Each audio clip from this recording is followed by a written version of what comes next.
Blessed be the name, oh blessed be the name, blessed be the name of the Lord, blessed be the name, oh blessed be the name, blessed be the name of the Lord.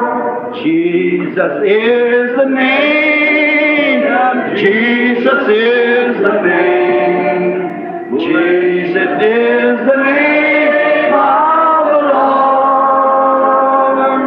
Jesus is the name, oh Jesus is the name, Jesus is the name of the Lord.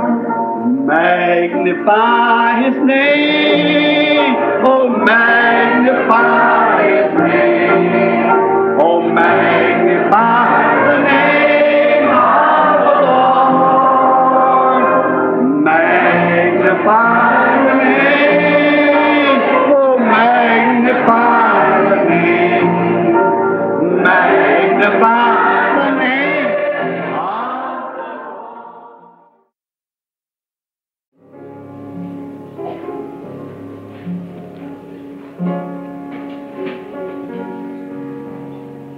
all things are possible, only fear not, little flock, from the cross heaven He went for His own.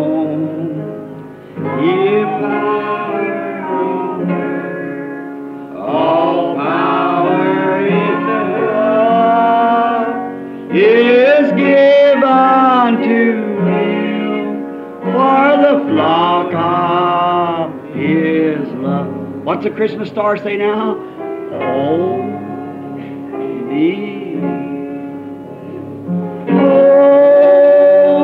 believe. All things are possible. Only believe. Only believe. All things are possible.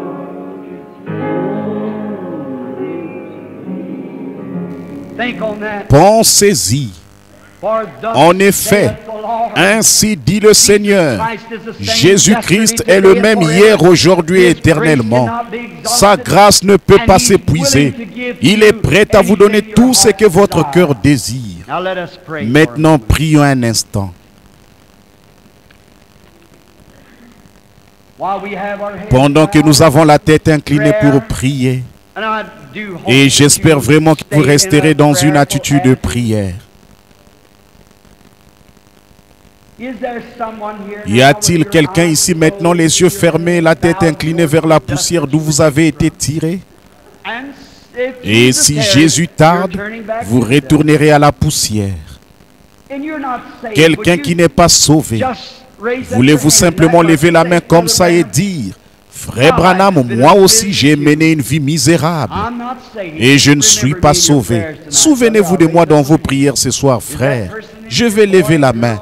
Est-ce que cette personne est ici, garçon, fille, homme ou femme qui n'est pas sauvé? Je ne vous le demanderai plus. Levez simplement la main maintenant pour que je prie pour vous. À ma droite, que Dieu vous bénisse, que Dieu vous bénisse, que Dieu vous bénisse. Et vous, ailleurs, là, tout au fond, quelque part ici dans l'allée centrale, levez simplement la main. Que personne ne regarde, que ce soit seulement moi et le Saint-Esprit qui regardions. Eh bien, que Dieu vous bénisse, que Dieu vous bénisse, c'est bon. Quelqu'un d'autre dans les allées centrales, levez la main, dites: Frère Branham, je ne suis pas un chrétien. J'ai tellement éloigné le Saint-Esprit de moi qu'il ne m'affecte même plus. Mais en réalité, je sais que j'ai tort. Je sais que je n'avais jamais été né de nouveau du Saint-Esprit. Je sais que je ne suis pas digne, je n'ai rien. Je n'ai pas confessé tout ce que j'ai fait. Je n'ai pas accompli toutes les conditions de Dieu. Peut-être êtes-vous malade.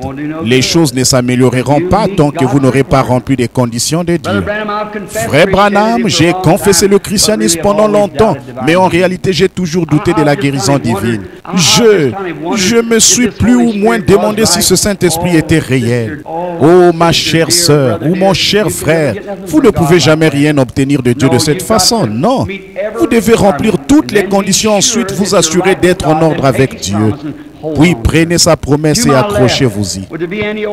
À ma gauche, y aurait-il quelqu'un là-bas? Certains d'entre vous, les jeunes là-bas de même. Si vous n'êtes pas chrétien, levez la main et dites: souvenez-vous de moi, frère Branham, que Dieu vous bénisse, je vois vos mains.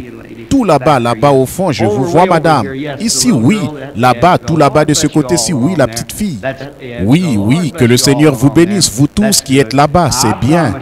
Bon, je vous ai promis ici que je ne vous demanderai que ça, de lever simplement les mains. Maintenant, nous allons prier. Et avant de le faire maintenant, après que les pécheurs ont levé les mains, il y en a une vingtaine ou une trentaine. Combien sont malades? Voulez-vous bien lever la main et dire: souvenez-vous de moi, frère Branham, dans vos prières, pour que Dieu ait pitié de moi et qu'il me guérisse. Je suppose qu'il y en a 200 ou plus. Très bien. Prions. Notre Père Céleste, c'est une telle grâce de venir avec toi, avec ces requêtes. Et à moi, je suis votre Créateur. Et ils ont levé la main alors que cela prouve bien que l'esprit est supérieur à la science. Père, tu as dit: nul ne peut venir à moi si mon Père ne l'attire premièrement. Et tous ceux qui viendront à moi, je leur donnerai la vie éternelle. Maintenant, ils sont à toi, Seigneur. Donne-leur la vie à cet instant même, là où ils sont assis à leur place. Puissent-ils avoir la vie éternelle? Puissent-ils les ressusciter au dernier jour, les présenter au Père, le Dieu du ciel, comme des joyaux de la couronne de l'Église? Accorde-le, Père. Je prie pour ceux qui sont malades et affligés. Beaucoup de leurs mains se sont levées ce soir parce qu'ils ont vu une femme qui avait vraiment besoin de Dieu. Elle avait vu ces heures cruciales arriver. Il y a sans doute beaucoup de gens assis ici dans cette même situation qui doivent mourir. Mais Dieu a déjà ordonné à ses prophètes et tout va très bien. Ça ira bien. S'ils sont certains que tout va bien, alors ils sont certains de Dieu. Ils sont certains qu'il tient sa promesse. Alors, Père, nous te prions de traiter avec eux ce soir, tes enfants bien-aimés qui sont malades, et de guérir leur affliction, de leur donner la puissance, la grâce et la foi. Fais-le, Père. Bénis tous les ministres qui sont ici ce soir, tes précieux prophètes. Nous te prions de les joindre, Seigneur, et puissent-ils être ceux qui béniront les foyers de ces gens, pour qu'ils aient du pain de vie dans leur foyer aussi longtemps qu'ils vivront. Puisse leur cruche ne jamais sécher, ni leur peau se vider. Puisse-t-il y avoir du pain spirituel dans chaque église de toute cette contrée, Seigneur, pour qu'ils puissent nourrir les affamés qui sont dans le besoin.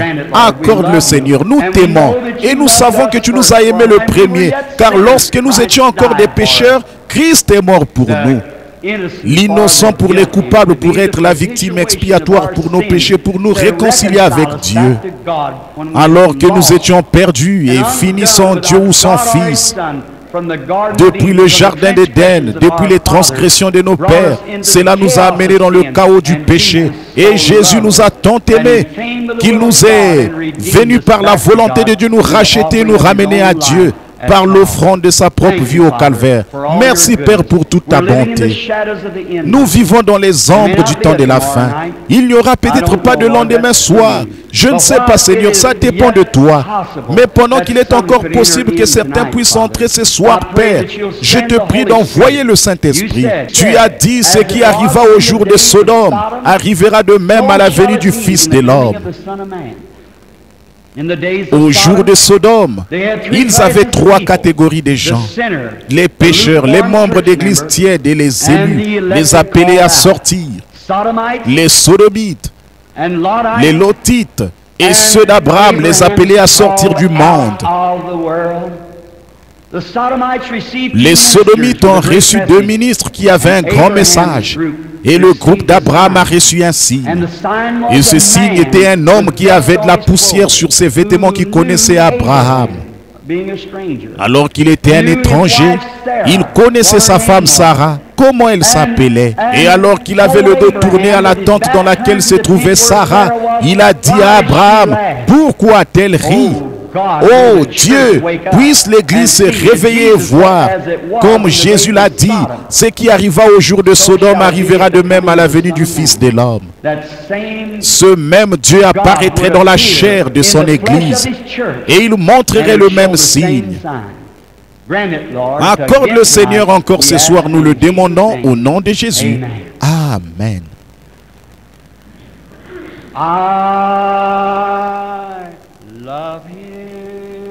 Je l'aime. Je l'aime. Maintenant, adorez-le doucement dans l'esprit.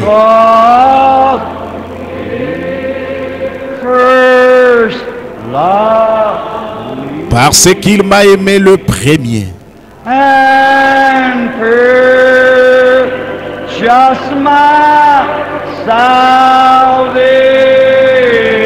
Et à qui mon salut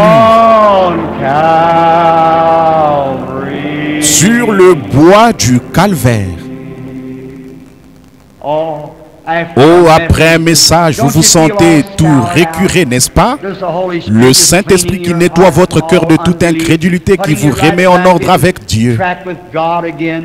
Oh, maintenant c'est le moment de l'adorer. Le message est terminé, alors adorons-le encore une fois avec ce cantique alors que nous chantons « Je l'aime ». Tout le monde, tranquillement et doucement maintenant. Fermez les yeux et regardez simplement vers lui avec vos yeux spirituels. Voyez ce qu'il a fait pour cette veuve-là. Vous êtes aussi cher à ses yeux que cette veuve. Il a aussi gardé votre vie. Vous l'aimez, n'est-ce pas? Je l'aime.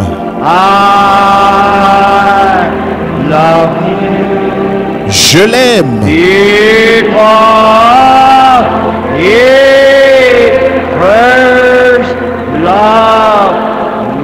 Parce qu'il m'a aimé le premier.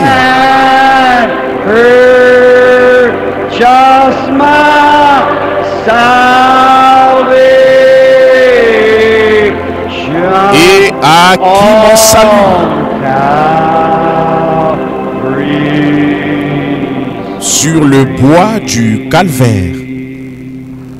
The great physician now is near. Le grand médecin est proche maintenant.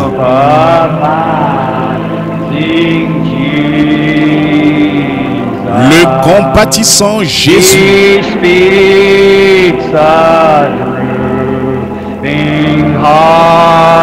Il réconforte le cœur abattu. Aucun autre nom que Jésus.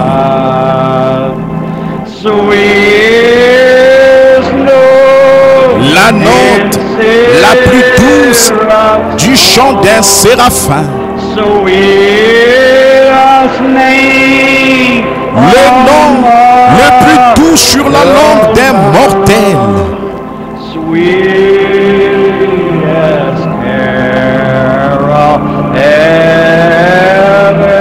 Le chant le plus doux jamais chanté. Oh Jésus, précieux Jésus. Pendant qu'il joue ces terres à l'orgue doucement,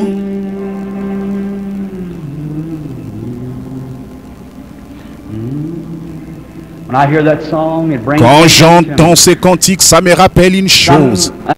Il y a quelque temps à Fort Wayne, Indiana, il y avait une jeune fille d'un cœur assise là, elle jouait du piano. Elle n'était pas pentecôtiste, mais elle avait de longs et beaux cheveux relevés à l'arrière. Et j'étais sur le point de prier pour les malades. Et la première personne dans la ligne, c'était un petit garçon. Il était infirme, un cas de polio. Et j'ai pris ce petit garçon des bras de la sœur. J'ai tenu le petit garçon et j'ai dit, assurément le grand médecin est ici. Il connaît les secrets de tous les cœurs. Et j'ai dit, vous croyez ça à un auditoire de plusieurs milliers de personnes? Oui, ils le croyaient tous. Mais ils hésitaient un peu. C'était le premier soir de cette série de réunions. Et le message était difficile à comprendre pour eux. Et j'ai dit, croyez-vous que le Seigneur Jésus peut me dire qui est ce petit garçon et quel est son nom? Croyez-vous, ne serait-il pas le même ange qui a rencontré Abraham, qui a su ce que Sarah? Ne serait-il pas le même Jésus qui connaissait Nathanaël quand il est arrivé, qui connaissait Pierre et l'a appelé par son nom, qui a parlé à la femme au puits et tout? Ne serait-il pas le même Jésus? Ils ont tous levé les mains, ils se sont dit que c'était le cas. Et le Saint-Esprit a commencé à révéler ces choses. Et quand il a fait le petit garçon à sauter de mes bras, il a couru et a sauté de l'estrade. Sa mère s'est évanouie sur son siège qui était juste en face du petit garçon. Et ce petit garçon courait dans tous les sens. La jeune fille Amish, ou plutôt Dinker, qui jouait du piano, elle est devenue toute pâle. Elle s'est levée d'un bond en plein réunion et ses cheveux sont retombés sur son dos. Elle portait une robe blanche, elle a l'air d'un ange. Et elle s'est mise à chanter ses cantiques dans des langues inconnues. Et entre-temps, le piano n'a pas manqué une seule note, il jouait.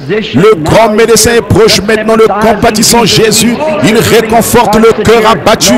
Aucun autre nom que Jésus.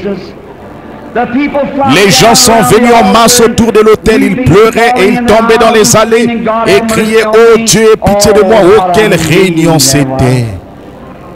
Ce grand médecin est toujours là. Il n'a pas failli, il ne peut jamais faillir. Maintenant, combien ici croient cela solennellement de tout votre cœur, que vous êtes là ce soir dans l'expectative d'être guéri par la puissance de Dieu? S'il y a quelqu'un que je connais dans la salle, en dehors de ceux qui sont ici, de ces frères qui sont assis ici, il y en a 3 avec qui j'ai parlé l'autre jour, lors d'un entretien qui vient de l'Arkansas. Frère Pat Tyler, il est un gangster converti. Frère Williams assis là, et autant que je. Et frère Dean God, mon copain assis ici. Et je suppose que ce sont les seuls que je vois dans le bâtiment en ce moment que je connaisse. Mais par ici, je connais ces gens assis ici. Eh bien, je me suis tenu avec le Coran dans une main et la Bible dans l'autre devant 100 000 personnes. Et j'ai dit que l'un doit être vrai et l'autre faux. Et la religion chrétienne est la seule de toutes les religions. Et le plein évangile est le seul groupe d'entre eux qui peuvent prouver que Jésus vit encore. Les autres ont la théologie et ils vous diront à ce sujet, nous possédons tout autant de psychologie. Les Mahométans disent, nous possédons tout autant de psychologie. Nous pouvons pousser des cris tout aussi forts pour notre prophète que vous pour votre Jésus. Mais notre prophète ne nous a jamais rien promis. Votre Jésus vous a promis qu'il ressusciterait d'entre les morts et que vous feriez aussi les choses qu'il a faites parce qu'il vivrait en vous. Maintenant vous dites que notre prophète est mort, là dans la tombe, et que vous avez un Jésus ressuscité. Voyons-le agir, il mettra. Ici, on peut prendre les choses à la légère avec certains de ces théologiens, au sujet de certains mots grecs ou de quelque chose dont vous êtes vous-même tout embrouillé. Mais n'essayez jamais de soumettre les choses à une épreuve de force avec certains de ces gens-là. Vous ferez mieux de posséder ce dont vous parlez. Vous ferez mieux de le savoir. Voilà pourquoi il est difficile d'avoir des missionnaires là-bas. Ces gens savent de quoi ils parlent. Et vous ferez mieux de savoir de quoi vous parlez, parce qu'ils vous mettront au défi là-dessus. Mais je suis si reconnaissant ce soir de savoir, mes amis, que notre Jésus et chaque promesse qu'il a faite est la vérité. Si je pouvais guérir quelqu'un ici, je le ferais. Si je ne le faisais pas, je serais un hypocrite. Mais je ne peux pas le faire. Mais Dieu a fait un don à l'Église qu'il avait promis. En effet, à l'époque de Luther, nous vivions par la justification. À l'époque de Wesley, nous vivions par la sanctification. L'Église était devenue une minorité. Tout au long de l'époque de la Pentecôte, nous vivions par le baptême du Saint-Esprit et la restauration des dons. Maintenant, nous sommes vraiment une minorité, la venue du Fils de Dieu. Là, ils ont cru par la foi. Là, ils ont poussé des cris sous la sanctification. Là, ils ont parlé en langue, un don. Mais maintenant, le négatif et le positif, et la pierre de fête est en train de descendre sur la pyramide.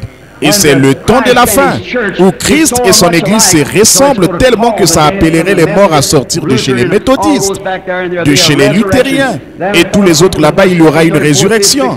Ceux qui se sont endormis à la première, la deuxième, la troisième, la quatrième, la cinquième, la sixième et la septième veille, ressusciteront un de ces jours pour rencontrer Jésus dans les cieux.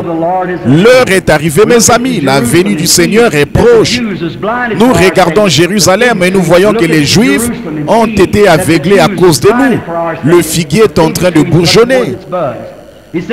Il a dit, et les autres arbres, Billy Graham a déclenché un réveil parmi les gens des dénominations. Oral Robert a déclenché un réveil parmi les pentecôtistes. Et maintenant, Jésus, le Fils de Dieu, est venu vers ce reste pour attirer les gens pour la pierre de fête, pour ramener le Fils de Dieu afin d'achever la chose pour la venue du Seigneur Jésus. Il a dit, ce qui arriva du temps de Sodome arrivera de même à la venue du Fils de l'homme. Je vais vous tourner le dos. Pas seulement pour que vous voyiez. Or, souvenez-vous, il ne s'agissait pas de l'homme. L'homme qui était là n'était qu'un peu de calcium, de potasse et de pétrole. Ces éléments du monde, Dieu a fait. Il les a soufflés ensemble, il y est entré et a vécu. C'était pareil pour Jésus-Christ. Il était le Fils de Dieu, il était Dieu manifesté dans la chair. Mais dans sa chair était homme, son esprit était Dieu. Alors il a promis que dans les derniers jours, il viendrait dans son Église. Encore un peu de temps et le monde ne me verra plus, mais vous, vous me verrez. Car je serai avec vous et même en vous. Les œuvres que je fais, vous les ferez aussi. Voyez, maintenant ce grand médecin est ici. Or, il a dit le signe de Sodome et Gomorrhe. Or, qu'est-ce que c'est? Regardez nos journaux. Les homosexuels, la perversion. C'est en hausse de 40% depuis les 10 dernières années. Des tremblements de terre dans divers lieux, toutes sortes de signes de la venue. L'apostasie de l'Église, le temps de la fin est là. Maintenant, Dieu est aussi en train de montrer ces signes comme nous l'avons prêché. Or, si cette Bible est vraie, elle est. Je suis prêt à mourir pour cette cause. La Bible est vraie. Jésus-Christ vit. Nous sommes son Église, remplie de son esprit. Alors sa vie en nous produira la même vie qu'il a vécue dans le Fils de Dieu. Si le Saint-Esprit de Dieu vit en nous,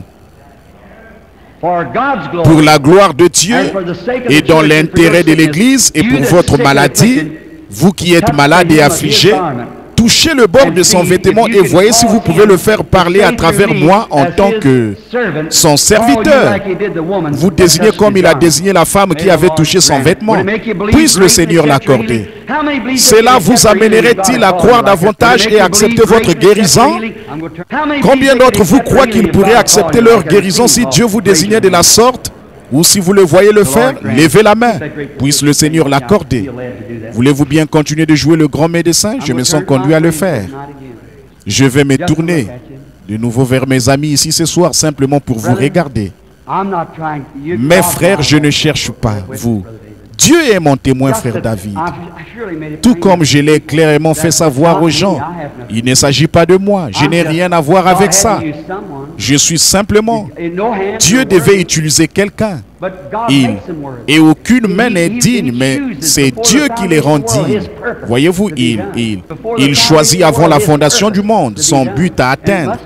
Et il faut qu'il soit atteint, il faut qu'il s'accomplisse. L'Église sera là sans tache ni ride, c'est la grâce de Dieu qui le fera. Forcément, il faudra la grâce. Comme il a parlé à Abraham, comme Sarah a douté de lui. Et bien sur le champ, il aurait tué. Il aurait tué Sarah sur le champ pour avoir douté. En effet, c'est le pire des péchés, l'incrédulité, c'est le seul péché. Et elle a douté et elle a ri en elle-même quand l'ange a discerné ses pensées dans la tente. Pas vrai? Mais pourquoi n'a-t-il pas pu prendre Sarah? Parce qu'elle était une partie d'Abraham. Il aurait été obligé de prendre aussi Abraham. Et nous sommes une partie de Jésus quand nous sommes dans le corps de Christ. Nos incrédulités sont excusables si nous le faisons par ignorance comme elle, car elle avait eu peur.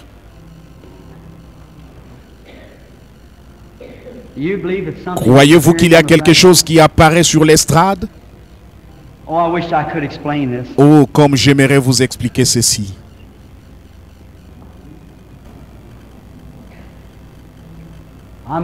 Je dois me tourner. Je vois une femme qui a une irritation de la peau. Vous l'avez touchée. Ça va vous quitter parce que la lumière est tout autour de vous. Si tu peux le croire, tout est possible. Maintenant, croyez, afin que vous voyez que ce n'est pas de la psychologie, que je ne lis pas dans vos pensées. Je vais vous tourner le dos. Qu'en est-il de vous de ce côté-ci? C'est déjà arrivé dans l'Angeles Temple, ma soeur. Frère David, vous vous en souvenez? Maintenant, je suis simplement, pour que vous voyez, je m'adresse à vous. Ça montre que je n'ai aucun contact avec les gens là-bas. Certainement que vous comprenez. Je sais que vous comprenez, voyez. Mais je demande la grâce de Dieu de faire quelque chose pour que les gens sachent. Oui, je vois une jeune personne, une jeune fille. Elle vient d'ailleurs, elle n'est pas de cette région-ci. Elle vient d'une région pluvieuse qui a beaucoup d'arbres et de mousse. Elle vient de l'Oregon. Elle a des crises d'épilepsie. Elle est assise là-bas. Croyez-vous que Jésus-Christ vous rétablira? L'acceptez-vous pour elle? Levez-vous, ma soeur. Rentrez chez vous et je réprimande le diable. Croyez-vous de tout votre cœur? Très bien. Dans l'allée centrale ici, il y a quelqu'un qui a la foi. Ne doutez pas. Je vais vous parler, frère Schultz, pour que vous voyez que c'est à vous que je m'adresse. Je laisse quelqu'un là-bas, il n'y a pas de carte de prière, alors ce n'est vraiment pas pour faire monter quelqu'un ici, mais pour que les gens puissent voir. Oui, il y a une femme un peu mince. Elle a un cancer. Elle devait se rendre à l'hôpital aujourd'hui. Elle est assise devant ici, une femme un peu mince. Elle s'appelle Mill Peterson. Très bien. Voyez, très bien, madame. Ayez foi en Dieu. Puisse le Dieu du ciel tuer ces démons au point qu'ils ne soient plus jamais vus par qui que ce soit d'autre. Croyez-vous au Fils de Dieu? Le croyez-vous de tout votre cœur? Ayez simplement foi en lui.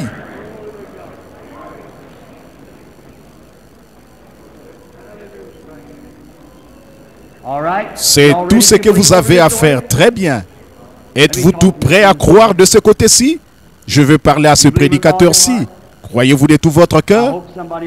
J'espère que quelqu'un là-bas aussi croit. Pour que vous sachiez que c'est à vous que je m'adresse. Mais vous voyez que la puissance de Dieu couvre toutes les choses mentales. Elle entre dans l'esprit de la dimension de l'esprit. Oui. Derrière moi, il y a une femme. Et elle ne sait pas ce qui ne va pas chez elle. Elle est, oh, cette pauvre femme. Elle a eu 1, 2, 3, 4, 5 opérations. Ils ne savent pas ce que c'est. Les médecins ne savent pas ce que c'est. On l'a envoyée ici en Arizona pour qu'elle se repose. Elle vient de la Louisiane. Elle s'appelle Madame Pearson. Très bien, Madame Pearson, quelque part derrière moi. Levez-vous, regardez-moi. Croyez-vous que je suis le prophète de Dieu? Je ne vous connais pas. Si c'est vrai, faites signe de la main. Nous sommes des inconnus l'un pour l'autre. Ce qui a été dit est vrai, n'est-ce pas? Les médecins ne savent pas ce qui se passe avec vous. Ce sont vos nerfs. Soyez bien tranquilles, ayez la foi. Et vous rentrerez chez vous guéris. Ayez foi en Dieu. Croyez-vous que le Fils de Dieu est ressuscité? Maintenant, qu'en est-il de quelqu'un de ce côté-ci? Vous êtes tout prêt à croire ici? Pat, Es-tu heureux d'être un chrétien? C'est merveilleux de sortir de la vie que tu menais et d'être un chrétien, n'est-ce pas?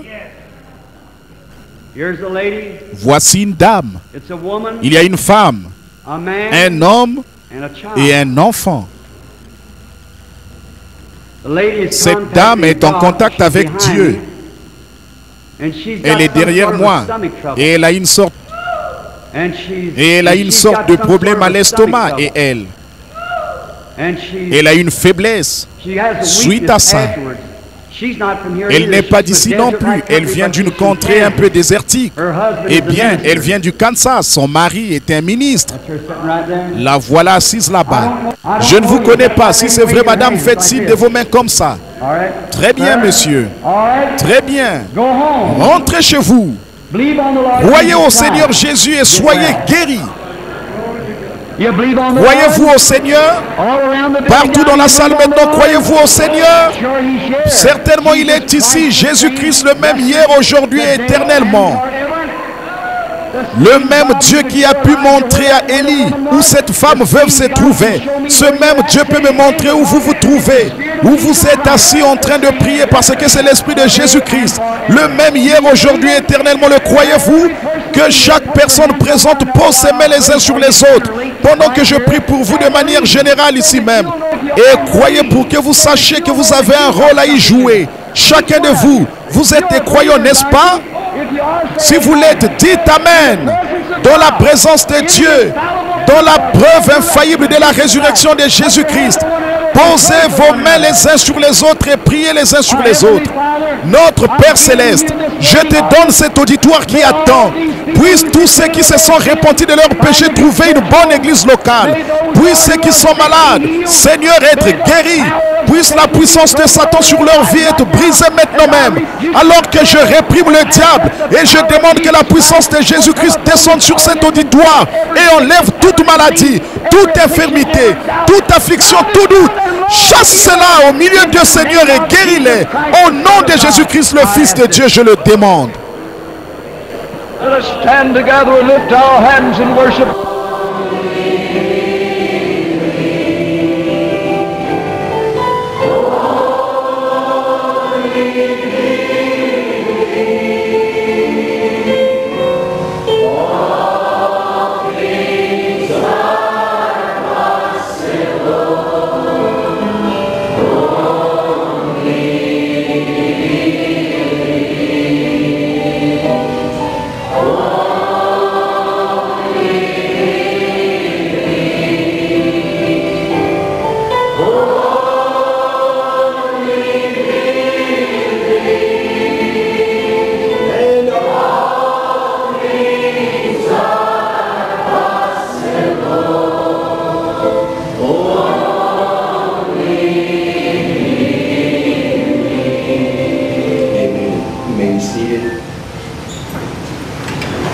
What a privilege it is tonight for me to be able to welcome God.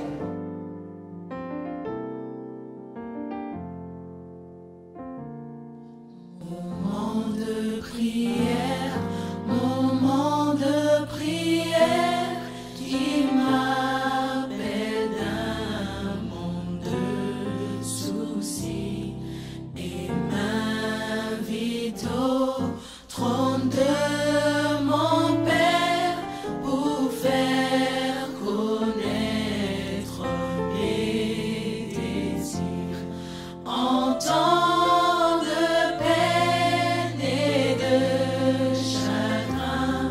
Mon âme est souvent consolée, échappe au piège du tentateur par ton retour. Moment de prière, moment de prière, moment de prière.